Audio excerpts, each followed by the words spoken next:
problem. Okay, I'm back. Right on. Good deal. Yeah, I liked your profile, so that's why I invited you on. I thought it was interesting. You're What was you so wrote interesting?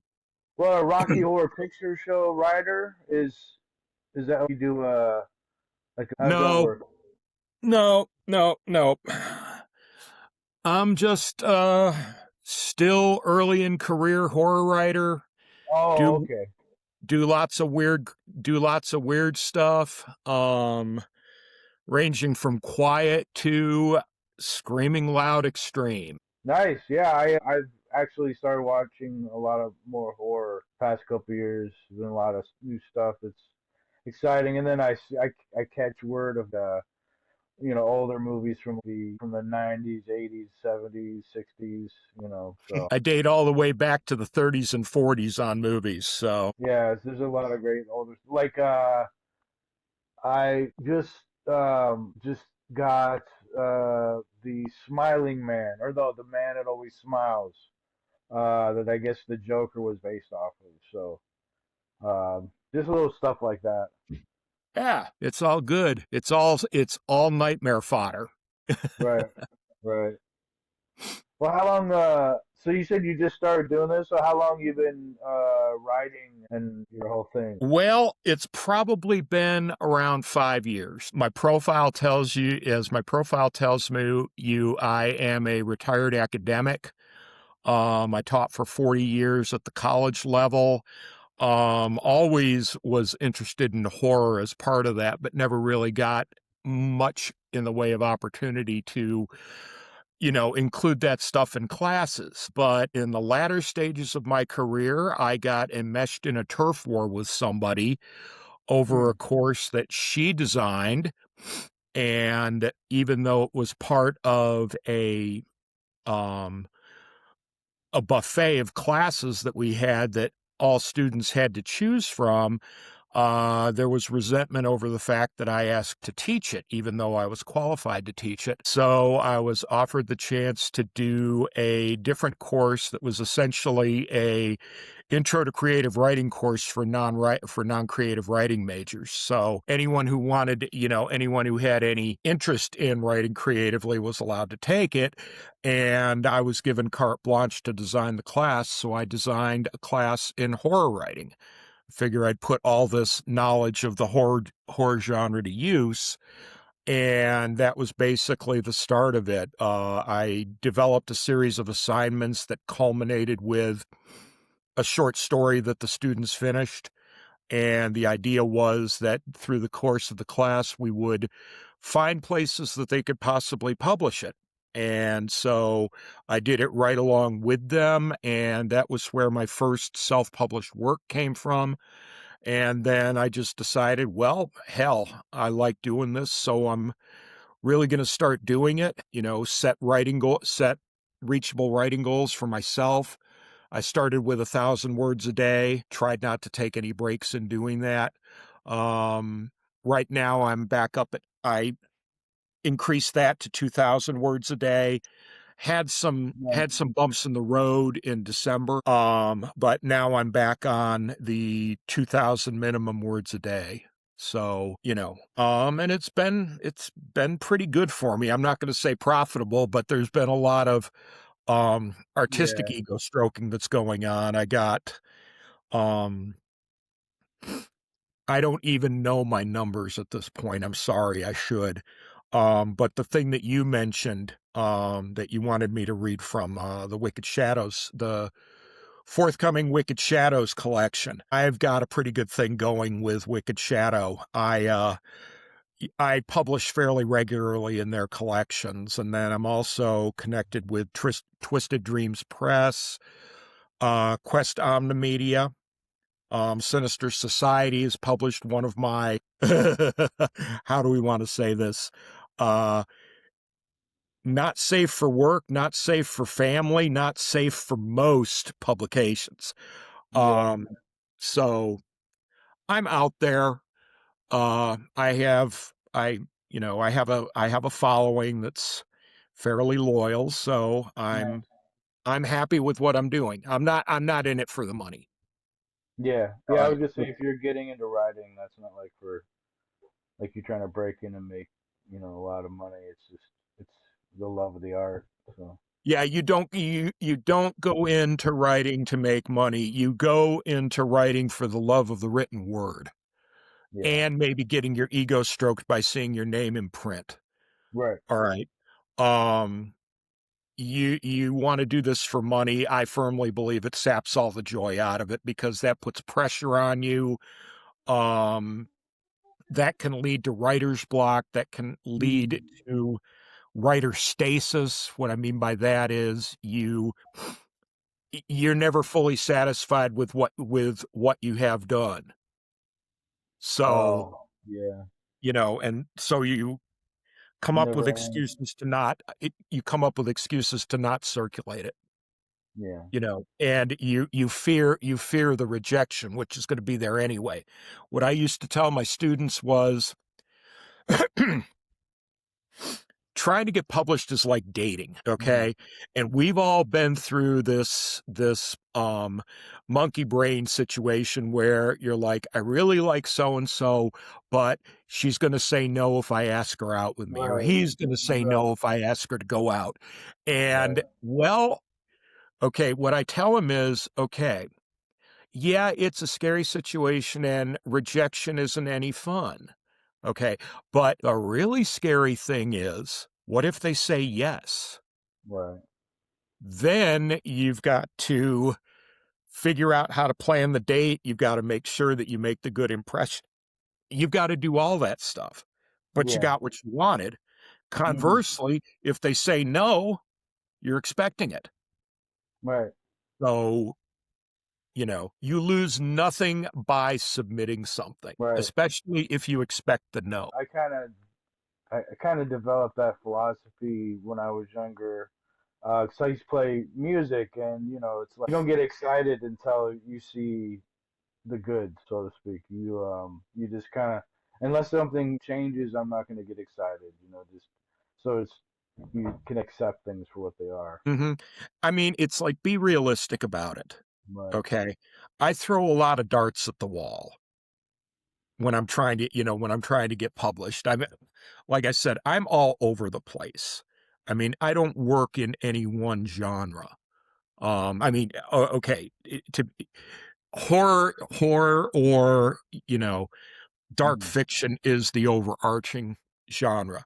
But within Right. that, I write occult detection. I Mm-hmm. write, um, I've written noir. I've written, you know, very, very violence intense urban noir. Mm-hmm. I've written I've written a series involving that's a riff on Cave Bear involving stone cryptid Hmm. cocaine bear, sorry, involving Okay. stone cryptids. Yeah. I've Huh. written, and I've even written a piece of what is easily described as dinosaur porn. So, Crazy. yeah, I am. Really That's admit it. funny. Cool. Um. Well, I'm not going to ask what your goals are. It sounds like you already kind of explained it. Or do Leave a you have like, legacy. Leave a huh? legacy. Leave a Yeah. legacy. That's the goal. Speaking fatalistic here, average lifespan for a guy is between 75 and 80. I'm Right. going to be 66 this month. So I look at it as I've got between 9 and 14 years to leave a legacy. And since this is something that I really wish I'd started doing earlier, I had self-esteem issues that wouldn't allow me to do this kind of stuff because people told me I was talentless, Yeah. and I listened. So I want to make up for lost time. So that's basically what it is. It's a race against the clock to see how much I can get done and how far I could get my name to reach. Yeah. Do you also think that because I look at it like this, I feel like I kind of wish I'd gone into like comedy and learned stuff about that, and then gone got into that because music industry changes, and I think you also change through time, and so if you don't have that focus or whatever, then it's kind of hard to do that. Like that's just one of those things in life. I think personally. Yeah, it is. For me, I have to draw on all the stuff that I have accumulated regarding horror, which is movies, comics, graphic novels, scholarship, Hmm. and all the stuff that is myth adjacent. I mean, excuse me, horror adjacent, like myth. Hmm. Okay. I just sent a collection of myth and yokai and cryptid inspired stories to Writing Against the Grain Press. And they're stories that came from having read those things originally. All right. The thing I'm going to read you or read for the show is that where it comes from is my background in rhetorical theory. My degree is in rhetoric composition and the teaching of English, and I spent a lot of time teaching rhetoric classes. All Hmm. right. And so I got interested in deities that were associated with rhetoric, and the Egyptian god of rhetoric is Thoth. So Uh, that's what I came in. That's the thing that I'm going to read is it's a it's a lightly dark piece. I like to describe it. That deals with, where Thoth is you know, a major player. Being able to be flexible. That's one of the things that I tried to teach my students too, is that somewhere maybe buried, but you've got something that you can apply for this particular situation. I'll give you, for instance, Wicked Shadow's newest call is for exorcism stories. Now, I've never written something like that, but I got an idea of what I can do. I mean, because not only can people be possessed, but animals can be possessed.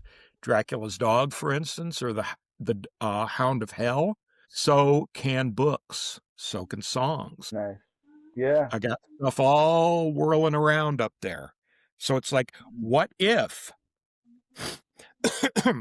we have a songwriter who has to become an exorcist Right. because the performer has taken their lyrics and their music and turned them to more sinister means. And they have to, in some way, shape, or fashion, exorcise the demon that's been invested into the song. Nice. Yeah. I mean, I get it. Like, and that's great. I mean, you can expand on that and create a lot. Mm-hmm. Cool. Would you do you want to uh read what you were talking about? Yep, sure. Let me pull it up here. I'm going to be off Okay. screen because I got to get it off it's on my screen right now. Okay. Okay, this is called God of Words. My ears perk up when the professor of my comparative mythology class projects an image of a cross between an ibis and a man onto the screen at the front of the lecture hall. Thoth, the Egyptian deity of writing and wisdom, by extension, the god of words and their use. Who can offer a similar deity from our studies? I dutifully jot down the names called out by the class: Apollo, Coyote, the signifying monkey, and others. But I'm still captivated by the image. The head being that of a bird with a long beak, eyes fixed on a tablet held in one hand, still as poised over it. It appears to be one of the first gods that engages in the act of writing rather than proclaiming. Is this maybe one of the first appearances of a literate tradition? I jot the question in my notebook before I forget it. The professor's voice intrudes again. Thoth is also credited with the invention of hieroglyphics, which afforded the ancients the opportunity to make their words last, as important as Gutenberg was with the invention of the printing press. The ancient Egyptians were making their own text permanent via the use of pictures to tell their stories. Here are some examples. He proceeds to show images of crypt walls, partial tablets, even ancient parchment scrolls. Then he goes solemn. The local Museum of Ancient History will be curating a collection of ancient Egyptian manuscripts, if we can be flexible in the definition. I will offer extra credit to any of you who attend the exhibition and write a reflection on one of the manuscripts. My hand shoots up before I can stop myself. Professor Penworth, are there any manuscripts that are supposedly cursed, like the story about King Tut? Penworth looks at me as if I'm being insolent. Curses and legends are only for the primitive and the impressionable. The curse of King Tut's tomb is easily explained as exposure to bacteria. The only curse to be associated with manuscripts is the inability of hacks to translate them properly. However, the exhibition will include one such manuscript, the Dark Diction, a lexicon compiled by Thoth from conversations with evil things in the afterlife. Thoth allegedly felt that the taboo words had to be taken down and locked away so that they could never be spoken. It is only a partial document and has resisted translation, probably at the behest of Thoth himself. This draws a laugh from the class and we are dismissed. But I'm not laughing. I want to see this manuscript. First, I need to find out about it. The usual crutches for research yield precious little about the manuscript other than what Penworth said in class. What I find is disconnected. One resource suggests that part of the Dark Diction includes a list of the names of demons. Another source stipulates that a section of the manuscript is devoted to etymology of words to fashion curses or evil spells. A third suggests that it is an actual dictionary of the taboo, offering entries similar to those found in the Oxford English Dictionary, only many centuries prior to the production of that tome. The one exception to the scattered information is that multiple sources suggest that, like the curse of King Tut's tomb, bad things befall those who try to translate the ancient text. The articles are full of stories about people being struck blind or brain-addled to the point of illiteracy, or reduced to gibbering a single word from the text. There are also reports of personal misfortune and death, with the misfortune being linked to horribly inept uses of words in a variety of public situations. But I eventually go beyond the usual places. Sorry. Oh no, you're good, man. I was getting into it. I'm just sorry. Sorry, I scrolled too far. I eventually You're go good. beyond the usual places to find information and venture into spaces that cater to things like the alleged contents of those works. There's a plethora of lore and arcane text about the efforts to understand the contents of Dark Diction, and I am tantalized by something purported to be the table of contents, which lists among the expected sections on connotation and denotation, alongside etymology and history, a chapter entitled The Unnameable. Given that Thoth is linked to words, it strikes me as strange that a section of this lexicon would be devoted to concepts and things that cannot, or perhaps should not, be named. I wonder if this section is a way for Thoth, if he is in fact the author of this text, to warn the ancient Egyptians that such things are unnameable for a reason. To give them a name would be the first step in classifying them, which would cause those who inquire beyond the warning untold agonies. Nice. Nevertheless, my interest surmounted my trepidation, and I continued looking until I located a small entry in a crowdsourced dictionary of the arcane. It was a single phrase, allegedly from the unnameable section of Dark Diction, Takio Ra Shwur, literally translated as drunken insult. It was associated with the inability to control one's tongue and was often thought to be a curse imposed upon gossips or those who betrayed confidences. That was the extent of the entry, but it was enough to inspire a diabolical idea. The idea would take careful planning to form, but if it were successful, it might solve a serious problem plaguing humanity. To test my hypothesis, I started small. I tend to have little patience for fools and foolishness, and love nothing more than seeing fools suffer public humiliation. There was in my acquaintance a classmate who thought himself above everyone else because of privilege and supposed knowledge that he conveyed through the use of elevated tone and complex jargon-ridden diction. He became my test case.